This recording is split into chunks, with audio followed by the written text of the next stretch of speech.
Le coup d'envoi du derby de Provence avec une équipe du PAUC, parfois mal à l'aise à l'extérieur, mais qui a l'ambition de réaliser une fin de championnat en trombe.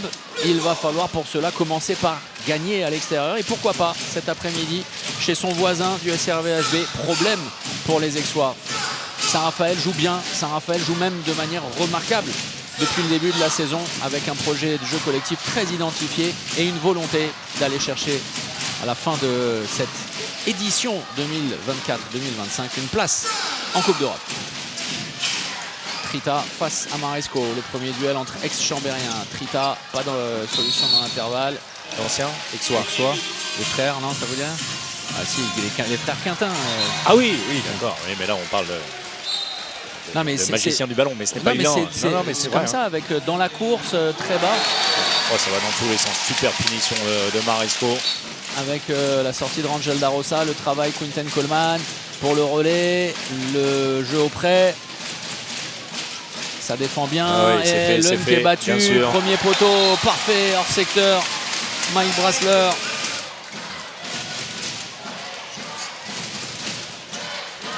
Oui, c'est bien, il a réussi à se réorienter vers le but, mais la bonne lecture. Oui, bonne partie pour l'instant de Rangel Darossa, on le disait, seul au poste avec la blessure aux ischio d'Alexandre Demaille. Il s'ouvre l'angle, superbe, ballon remonté par le talent de Drévi Pachal.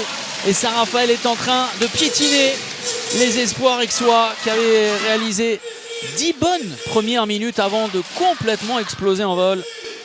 Et l'Aix ne marque plus, hein, c'est le gros problème. Oh, elle était très dangereuse cette passe, Neves.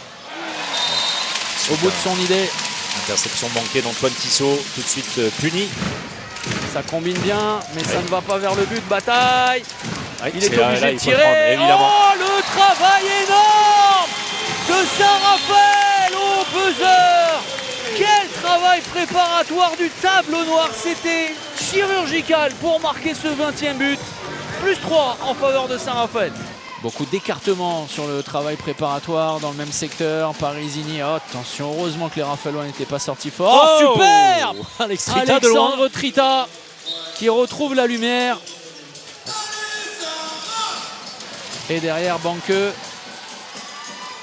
Oui, c'est bien battu la part de Maresco. Oui. Et nouveau but de Drévi Pachal. Et Alexandre Trita qui est en train de dire...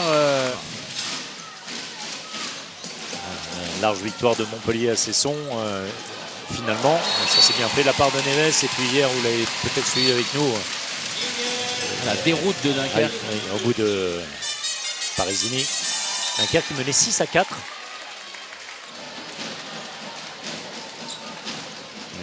Neves de loin. Oh, ça superbe. Un petit peu comme Tarafeta dans le même secteur tout à l'heure. Merchou auprès, Tarafeta. Despréaux qui prend de la distance avec la zone de combat. Attention, compliqué cette passe. La relance, elle est belle. Elle est belle. Superbe ajustement derrière. Jonathan Mapou, mais quelle passe.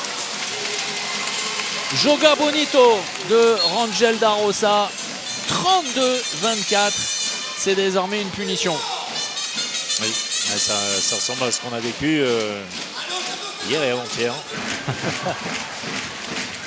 Et nouvel arrêt, nouvelle détente, et Rataboul qui tente sa chance. Elle est trop longue. On va en rester là. Cet avantage conséquent, cette formalité finalement en ce beau dimanche pour les Raphaëlois.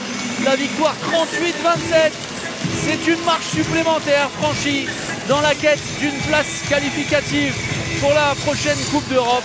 En tout cas, l'objectif est largement structuré dans le plan de jeu, très identifié et séduisant de Raphaëlois qui s'installe avec aisance sur la 4e marche du championnat.